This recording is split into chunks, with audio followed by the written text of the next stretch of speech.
Te damos una cordial bienvenida a The Tres Amigos Café, el podcast informativo con todos los temas que te interesan. Un ciclo de debates, opinión y análisis de la mano de los licenciados Diego Ledo, especialista en procesos históricos y geopolíticos, Guillermo Durán, especialista en mercados de capitales, y Walter Sanz, especialista en historia económica y política.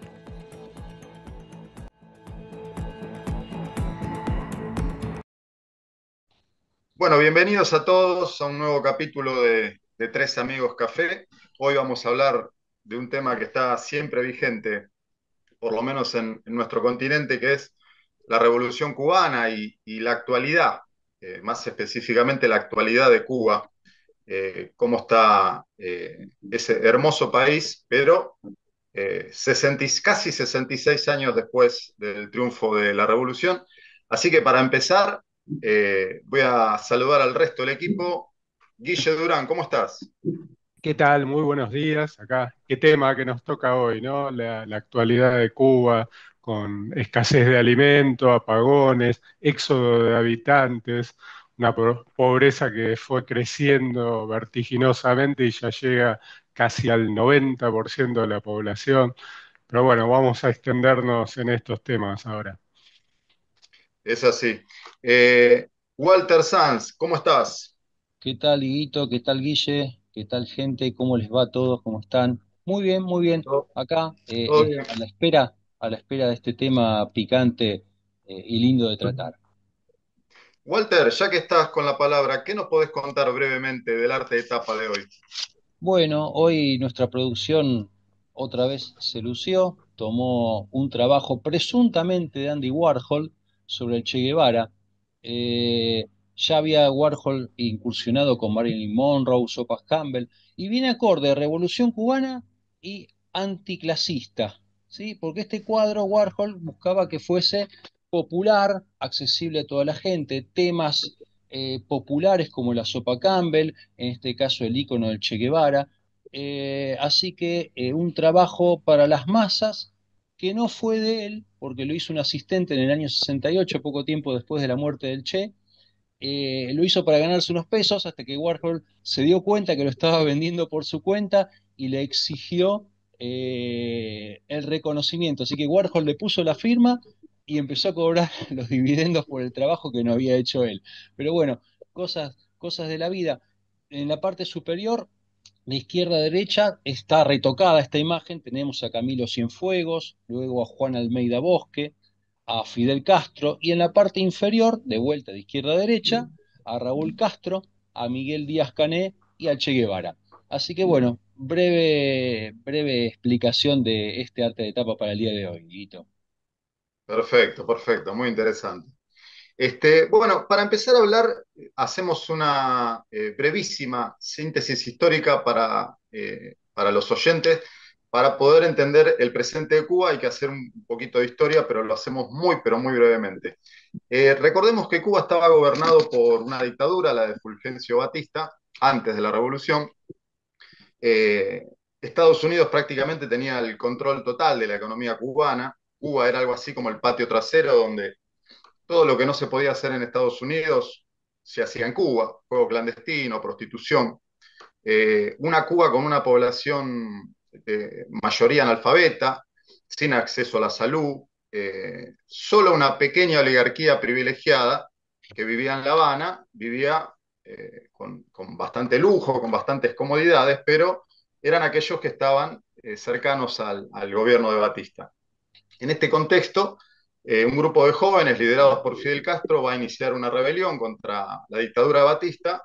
Esa rebelión va tomando cada vez más volumen y en 1959, el 1 de enero, triunfa, 31 de diciembre, pero el 1 de enero tomamos de 1959 el triunfo de la revolución y empieza un proceso en Cuba impresionante, en especial cuando el nuevo gobierno declara el carácter socialista de la revolución.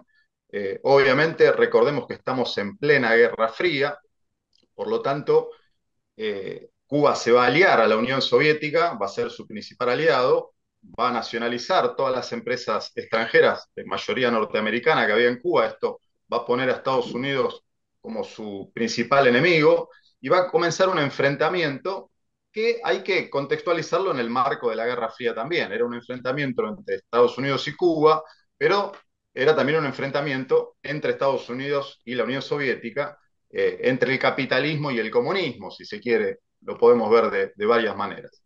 Eh, ¿Qué podemos decir de la Revolución Cubana a lo largo de esos años? La Revolución Cubana tuvo una enorme influencia en el continente, en América Latina en general. La mayoría de los jóvenes de la década del 60, del 70, se inspiraron en la Revolución Cubana, en la lucha antiimperialista, en ese idilio socialista que había allá por la década del 60, del 70 y muchos grupos guerrilleros que surgieron en América Latina también tomaron la inspiración en los revolucionarios de Cuba, en el Che Guevara, Fidel, Camilo, como una vía para vencer al capitalismo. Dieguito, Sí, Walter. una cosa, un dato de color. En el arte de tapa lo tenemos a Camilo Cienfuegos. Vos hablabas de la inspiración, de la revolución y todo eso. Recordemos que él muere de forma dudosa en un accidente aéreo. Se decía porque estaba en oposición a la infiltración comunista dentro de la revolución. Así que no todo era lineal, parece ahí adentro. Sí, sí, totalmente, totalmente. Poco a poco el nuevo gobierno fue mostrando una faceta que para muchos fue desilusionante y comenzaron las purgas y bueno, es un proceso muy interesante a los que nos gusta la historia, pero hoy nos reunimos para hablar del presente de Cuba, de la actualidad de Cuba. Casi a 66 años, a punto de cumplirse el aniversario número 66 de la Revolución Cubana, hoy tenemos un invitado, la verdad que de lujo, porque vamos a decir solamente su nombre por una cuestión de preservar su identidad, porque todavía en Cuba las libertades individuales no es algo que estén garantizadas, por lo tanto vamos a llamarlo Edgar. Él es un inmigrante cubano que llegó hace varios años a la Argentina.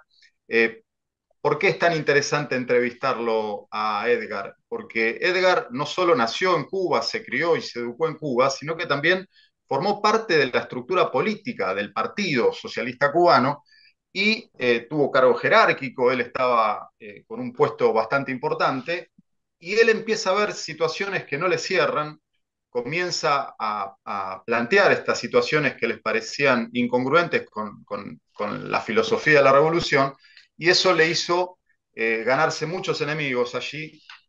Una gran desilusión va teniendo de la Revolución Cubana y de todo el proceso y decide irse de Cuba. Primero va a viajar por República Dominicana, va a conocer las mieles del capitalismo en República Dominicana, va a volver a Cuba y ya tiene la decisión de irse definitivamente de Cuba y elige a la Argentina como país para vivir y hoy ya está instalado acá en Argentina, trabaja, le va muy bien, ha progresado, ha armado su familia acá. Así que te damos la bienvenida, Edgar. Muchas gracias por atendernos hoy en De Tres Amigos Café. Eh, ¿Cómo estás? ¿Todo bien? la verdad te agradezco a ustedes y tocar este tema me parece bien importante. Siempre hablamos de eso con Diego. Mucha gente sigue enamorada de la Revolución Cubana desde la perspectiva que la ve de afuera o de lo que sabe de historia, pero la realidad es que hay que vivir la Revolución Cubana desde adentro, como me tocó vivirla a mí o como le toca vivirla a cientos y millones todavía que quedan en la isla que casi te aseguro que la gran mayoría se quiere ir. Y es muy bueno que por este medio podamos expresarlo. Yo pedí identificarme solo con mi nombre, que me llamo así, es mi nombre real, porque me queda mucha familia en Cuba. Y Cuba, como dijo Diego, ¿cómo voy a llamarle? Ese gran hermano, no sé si leyeron la novela, de ese gran hermano de la actualidad. Eh, eh, Estamos vigilados por donde quiera. Y la realidad es que capaz que puede que no, puede que sí. Capaz que esto lo escucha alguien o no lo escucha nadie, o lo escucha algún funcionario o alguien que está acá en Argentina que dice, un cubano, y bueno, y puede trascender que a Cuba, como pasa. Nosotros, Cuba, digo nosotros también porque me crié en eso, Cuba fue el mejor, yo les digo, el mejor alumno de la KGB y todavía se sigue aplicando. Se, estamos vigilados por donde quiera, desgraciadamente. Edgar, te hago una consulta para comenzar y utilizo el título del podcast.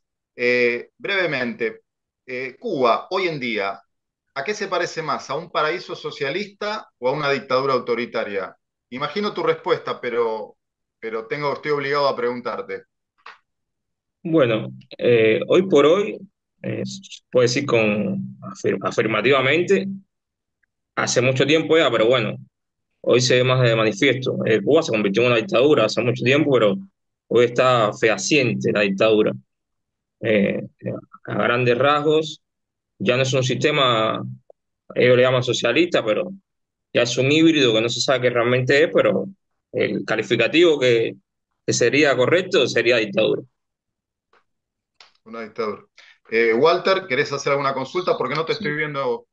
me quedó picando en la cabeza el alumno de la KGB, ¿no? El que mejor. Y yo hoy muchas veces lo comento con gente que vuelca todo, historias en Instagram, en Facebook, pone toda su vida. Y yo digo, hace años los servicios de inteligencia recababan información y uno trataba de ser lo más circunscripto posible porque no quería que todo se ventilara. Y ahora la gente lo ventila gratuitamente. Pregunto, contanos un poquito cómo es eso en Cuba, porque seguimos más o menos como en los 70, ¿no? En plena Guerra Fría, donde había un archivo de cada persona con todo lo que hace. ¿Cómo es vivir así, Edgar? Bueno, Cuba, desgraciadamente, yo hablo mucho con Diego, hablamos mucho de historia, eh, está aislada por muchas cosas. Primero porque es una isla, segundo por el gobierno. El Internet ha dado un poco de soltura a muchas cosas, pero seguimos vigilados. Estructuralmente tenemos muchas cosas. En cada barrio hay una organización que se llama CDR, en la sigla, Comité de Defensa de la Revolución, es alguien que está designado así para vigilar a los vecinos. Ese Qué vigilante de bien. los vecinos, sí, ese vigilante de los vecinos informa si te ven algo que para ellos es raro. Y cualquier cosa puede ser rara. Cualquier Desde, yo le cosa. digo a Dios, desde comprarte un reloj hasta, no sé, eh, reunirte con alguien que ellos piensen que es raro. Hoy por hoy, como bien decís, las redes sociales, la gente publica muchas cosas. Y estas muchas cosas en Cuba a veces te cuesta incluso ir a la prisión. Existe como un monitoreo que, de las publicaciones que hacen los cubanos. Y si son zarpadas o va muy en contra del Estado, o algún video que sea muy comprometedor, lo bajan de las redes porque tienen el monopolio de, no hay empresa de competencia que sea como acá, que no sé, hay personal, claro, no, en Cuba hay una sola que se llama Telsa, y desgraciadamente sí, seguimos vigilados y te digo, aunque el Internet, que ahora es para todos, todos y Edgar, pocos, porque es muy caro el acceso, eh, te puede traer problemas. Edgar, me hace acordar esto a la época del terror en la Revolución Francesa, en la que si a vos no te gustaba un vecino o te querías quedar con la herencia de un pariente, decías, este es contrarrevolucionario, lo señalabas con el dedo, lo denunciabas, salía en el diario y lo iban a buscar al otro día y le cortaban la cabeza. Pero parece de terror, pero es así, ¿no?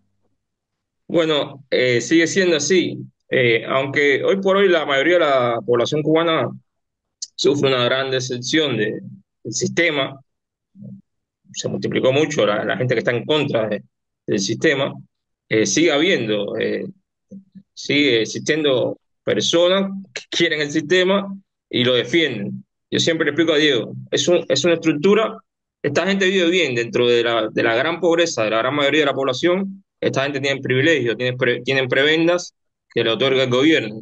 Entonces, su trabajo es ese, denunciar, informar, espiar a todo Seguir lo la que le parezca raro. nomenclatura. Sí, totalmente. Guille, ¿tenés alguna consulta? Sí, desde lo económico me llamó la atención, creo que algo que refleja la realidad de Cuba es la producción de azúcar. El que fuera en su momento el máximo exportador mundial de azúcar, ahora no llega ni siquiera al autoconsumo. ¿Cómo se llegó a semejante desastre? ¿Fue gradual o realmente fue algo que pasó en los últimos años después de la pandemia, como se viene hablando? ¿Qué opinas? Mira, eso es un tema recurrente. Eh, Tiene un solo culpable eso, y lo voy a decir con todas las letras, Fidel. Fidel hacía muchas cosas buenas, pero se le ocurrían muchas cosas raras. Eh, Poco a poco fue desbaratando los grandes centrales azucareros que había para convertirlos en otras cosas. Como Cuba se desarrolló mucho en lo que es capital humano y llegamos a ser un polo hoy por hoy. Hace mucho emigré, pero sigue existiendo algo que se llama polo científico. Viste que en la pandemia hicimos una vacuna y bueno, nos apostamos más al turismo, a estas cosas que nos daban plata más fácil, o a andar, como siempre yo dice, buscando aliados por el mundo que nos dieran plata fácil y nosotros a cambio le damos al capital humano u otras cosas. Se fue desbaratando lo que verdaderamente era productivo, que era el azúcar, que era lo que nos sostenía y que nos hizo famosos. Hoy por hoy, te puedo decir así, importamos casi la gran mayoría del azúcar. Del país azucarero, exportador de azúcar, pasamos al país importador de azúcar. Ojo, que esto también eh, se convirtió en un gran negocio. Eh, yo ocupé varios cargos administrativos y en la estructura de la política, y pasa acá también, los políticos a veces hacen las cosas, como digo yo, a propósito. Eh, Les conviene importar, porque en la importación inflan el número. O sea, importé, vamos a poner un número X, 100 toneladas, pero pone que importaron 150, las otras 50 serán bolsillas. Así que eso es lo que pasa también. Cuba, perdóname, Edgar, te quería hacer una consulta. Aquí ya hablaba recién de la caída de la producción azucarera y podemos mencionar otras también.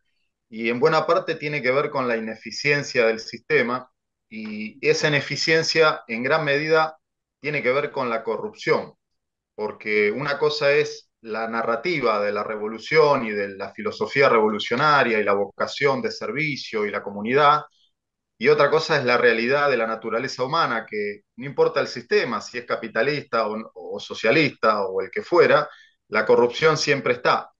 Vos, incluso tengo entendido que tenés pensado escribir un libro sobre la corrupción en Cuba. Eh, ¿Es tan así? ¿Hay corrupción en Cuba? ¿Qué nos podés contar? Porque mucha gente acá sigue idealizando ese espíritu revolucionario de vocación por el prójimo, pero en realidad hay un individualismo de hacer plata fácil con el dinero público, ¿no? Sí, sí, como siempre te comento, eh, ¿quién defiende la revolución? El que vive bien, el que vive de la revolución. Desgraciadamente, eh, la ma- no voy a ser absoluto porque capaz que queda con un cuadro serio por ahí, pero Claro. la gran mayoría de los representantes del Estado, que ya se vio en todos los países a nivel mundial que el Estado no lo puede abarcar todo, ni puede ser el dueño de todo, eh, desgraciadamente lucran con el Estado. Ejemplo, siempre te doy, yo trabajé en una empresa X, eh, ocupaba un cargo administrativo grande, administraba muchos recursos del Estado, y entre esos grandes recursos del Estado nosotros éramos, no sé, una gran empresa que teníamos sedes en distintos lugares. Y yo lo puedo decir así, fui corrupto, viví también del Estado. Muchas veces porque era obligado. Nosotros cumplíamos un plan de producción, de fabricación de ese producto que fabricábamos, eh, y nos reuníamos todos los meses con el director general de este lugar, y el director se sentaba delante de nosotros, entonces exigía por la revolución, por la patria, por el partido, que hay que cumplir el plan de producción, la demagogia total. Después a fin de mes te mandaba un mensajito por el celular y te decía, recuérdame traerme los 200 o $500 ¿qué me debes? Entonces, y así se grayó que estaba en una estructura media. eh, Pasa en las grandes esferas. Eh, Hoy por hoy, Cuba es una gran mafia de corrupción a todos los niveles. Desgraciadamente, los que ocupan cargos jerárquicos, políticos, funcionarios del partido, son los que gozan de estas prebendas o son corruptos. La gran mayoría del pueblo que tiene un trabajo común, con un salario muy precarizado, porque económicamente el gobierno dijo, bueno, vamos a subvencionarlo todo, pero prefiero que no me cobres todo, pero pagame. Entonces, hoy por hoy los salarios en Cuba son irrisorios y realmente no te alcanza para nada, aunque estén subvencionados todos los servicios. Pero estos personajes de que te hablo viven bien, tienen otro nivel de vida. Se puede decir que tienen un auto, que van a la... Porque desgraciadamente sigue habiendo la dicotomía esta de las monedas, eh, por un problema político, viste que no circula el dólar, pero ahora hicieron otro invento que se llama M. Estuvo el UCD, estuvo que en un momento se usaba dólar, después inventaron otro que se llamaba eh, peso convertible. Ahora hay uno que se llama MLC, que es otro invento más, que es como el equivalente al dólar, y hay tiendas que venden en esta moneda. Esas tiendas que venden esta moneda tienen todos los productos de primera necesidad y todo lo demás, un equipo electrodoméstico, y esas cosas las pueden comprar esta gente que te digo, o los que tienen algún familiar que más o menos le puede mandar alguna remesa. En la gran mayoría del pueblo no puede acceder a estas cosas. Es decir, que igualdad no hay. No, hace mucho que, mira, te, te aseguro desde que, antes de que cayera el muro del Limpo, que en Cuba todavía, yo siempre te cuento que en 1991 se hicieron unos Juegos Panamericanos en Cuba. Ya sabía, el gran bloque comunista había desaparecido y nosotros seguíamos con un engaño de prosperidad, pues se fabricaron estadios, fueron no sé cuántas miles de delegaciones del mundo y estábamos ya en crisis. Viene el gran periodo especial, ¿no? Pero no, igualdad, siempre te digo, siempre se enmascaró con la igualdad de que todo, pero no, siempre hubo clases en Cuba, las clases sociales siempre existieron. Claro. Edgardo, te quería hacer una consulta porque acá en nuestro país, en la República Argentina, hay ciertos grupos que miran, se ponen la remera del Che Guevara, miran con mucha nostalgia Cuba, idealizan la realidad cubana y muchas veces si uno discute o tiene un contrapunto con esta gente, lo primero que te ponen sobre la mesa es, pero fíjate la excelencia de la educación en Cuba, fíjate el nivel de investigación científica en Cuba, como para refutar un poco cualquier crítica, ¿no?, hacia el régimen cubano. Vos que estuviste adentro, que seguís teniendo contactos, ¿cómo está funcionando en este momento toda la parte educativa, la parte de formación profesional? ¿Cómo lo ves eso en Cuba en este? Porque nosotros en Argentina estamos viviendo una crisis en la parte educativa, en la parte de formación. Año tras año se ve cómo viene cayendo la Argentina en el ranking. Y bueno, esta gente te refuta con eso, te dice, mirá, y fíjate, ¿cómo ves vos? ¿Cómo estás? ¿Cómo está Bueno, caminando esto? bueno, tema candente. En Cuba también pasa lo mismo. Y creo que es un tema generacional. Hoy por hoy, no sé, el momento que yo me eduqué, no sé si era una educación más férrea, la gente aprendía más, pero hoy por hoy haces una estadística en los secundarios de los chicos y están, pero los conocimientos no son los mismos, los profesores tampoco son los mismos que cuando me tocaron a mí, que capaz que lo hacían por vocación. Ahora están por un salario y no te dan la misma calidad de clases. Se sostiene esto. Hay una gran mayoría de cubanos. Yo siempre digo, en Cuba, como el sistema educacional es gratuito, todo es gratuito, el sistema educacional, si te da la cabeza, puedes ser cosmonauta. Como digo yo, tenemos un cosmonauta, Qué bárbaro. pero que va aparejado de lo social. Si vos llegas a tu casa, no tenés que comer, tenés hambre, es muy difícil que se Claro, te claro, graben los conocimientos. claro. O vas a la clase y no hay, el profesor no vino, te falta el lápiz para escribir, porque hoy por hoy eh, Cuba está, lo puedo asegurar, en el peor momento de la historia. El peor momento de la historia, creo que te puedo asegurar que ha ido evolucionando tanto que yo hablo con mis familiares gracias a Curazao casi todos los días. No hay una semana corrida de lunes, no lo voy a poner ni sábado ni domingo porque sería muy largo, de lunes a viernes que no le corten la luz. La luz eléctrica es un Claro, servicio fundamental. claro. Bueno, Y el tema así, eléctrico es terrible. y así está todo, así está todo. Carencia de comida, carencia de medicina. Nosotros que nos dábamos que éramos un polo científico, hay carencia de todo, pero de De todo, de todo. todo. Claro, claro, claro. Y Bueno, entre esas carencias está la carencia educativa también, eh, desgraciadamente. no sé, Guille seguramente podrá decir algo sobre la cuestión, pero es tapa de todos los diarios y comentario de todos los noticieros el tema de la falta de combustible y los cortes eléctricos, ¿no, Guille?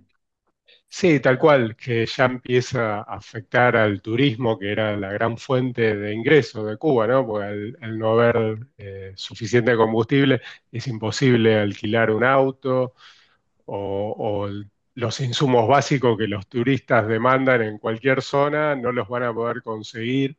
Pero me gustó el tema que vos trajiste a la mesa de decir traer argumentos que defiendan la realidad de Cuba, la revolución. Y otro de los argumentos que siempre viene en este tipo de discusiones es el tema del bloqueo y embargo de Estados Unidos. Muchos te dicen, bueno, ¿qué crees? Si se trata de una isla y está bloqueada, es como que no tiene acceso a lo que necesita, no puede exportar también libremente.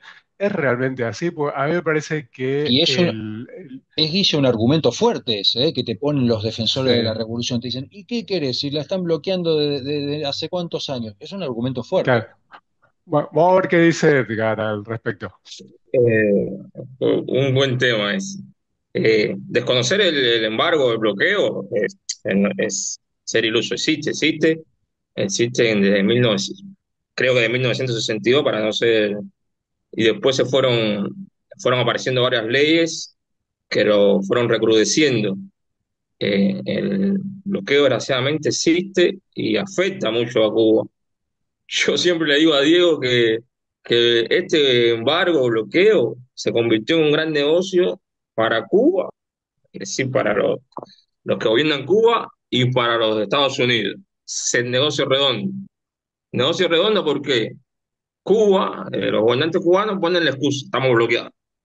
Estamos bloqueados, el enemigo que es Estados Unidos, no nos dejen entrar nada. Ojo, hay cosas que sí entran, porque hay una parte, una élite de la población que vive bien, incluso se siguen fabricando hoteles, el turismo sigue entrando, pero bueno. Y de aquellos del otro lado, hay muchos congresistas de Estados Unidos que se han hecho millonarios gracias al bloqueo de Cuba, a la liberación de Cuba.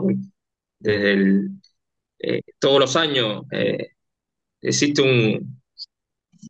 se reúnen y dicen, este año vamos a dar tantos millones de dólares para la liberación en Cuba. Hay una radio que se llama Radio Martí, bueno, José Martí es el prócer de nosotros más importante, y le pusieron así, Radio Martí, Televisión Martí, subversión, no sé qué cosa, pues, bueno, esas cosas nunca llegan a Cuba, alguien se queda con esa plata en los Estados Unidos, y la mayoría de los congresistas cubanoamericanos son millonarios gracias a la isla que ellos quieren liberar, entre comillas, porque nunca, y bueno, te digo, es un negocio redondo. Existe el bloqueo. Va, ahí dígame que hacer la pregunta. Edgar, nos queda muy poquito tiempo, muy brevemente. Me encantaría que hagas una reflexión, vos que viviste los dos mundos, el mundo socialista y el mundo capitalista en la edad adulta. ¿Qué fue lo que te sorprendió? ¿Qué filosóficamente, qué diferencias marcás? ¿Qué positivo, qué negativo? ¿Qué nos podés decir? Muy brevemente porque se nos acaba el tiempo. En un Bueno, minuto, a ver si puedes. del socialismo te voy a rescatar una frase de Putin. Sería feo que lo niegue, ¿viste? Viví en el socialismo, me crié, me eduqué en eso y yo viví una etapa linda del socialismo. Nací en los años 70, casi 80. eh, Cuando nací en Cuba había de todo, de todo, de todo. Tuve una infancia linda, no sé qué, pero fui adoctrinado en ese mundo. Adoctrinado, tanto así que yo, cuando salí de Cuba por primera vez, que fue gracias a un contrato de trabajo, viajé a una isla del Caribe. eh, yo siempre te cuento que me impresioné. A ver, digo, pero acá hay educación pública también.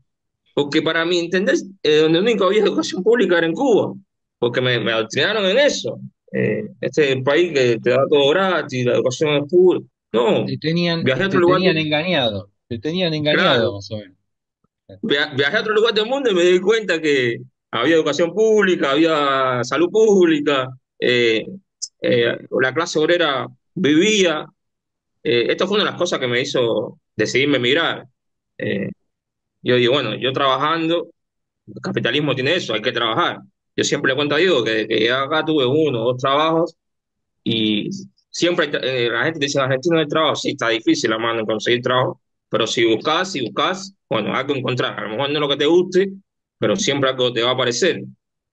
Eh, y esas fueron las cosas que me hicieron. Dije, no, yo trabajando puedo vivir, puedo comprarme lo que quiero y hacer lo que quiero. Y más que todo, siempre le digo a Diego, la libertad no tiene precio. Como estaba en una estructura que más o menos era de los que más o menos vivía bien, digo, me podía haber quedado, no. Pero yo quiero ser libre, quiero, no sé, decir, Fidel es un HDP y lo puedo decir acá libremente, pero allí no lo podía decir.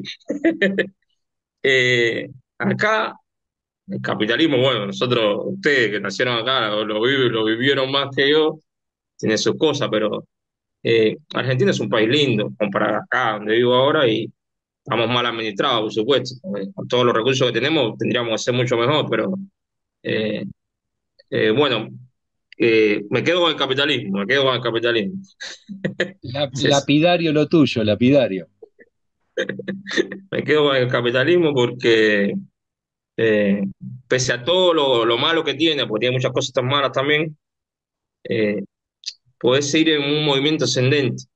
Si trabajás, si te organizás, eh, podés lograr cosas en la vida que en este sistema, vamos a llamarlo en Cuba, porque a lo mejor los chinos, que son socialistas también, entre comillas, porque tienen economía de mercado hace muchos años, capaz que un chino lo puede lograr, qué sé yo, pero en Cuba, yo estoy seguro que hay gente que nace y se muere y no sé, no tiene ni una bicicleta a ese extremo, Es increíble, que es una cosa que es Claro, mucho decir, ¿no? es increíble. claro, claro.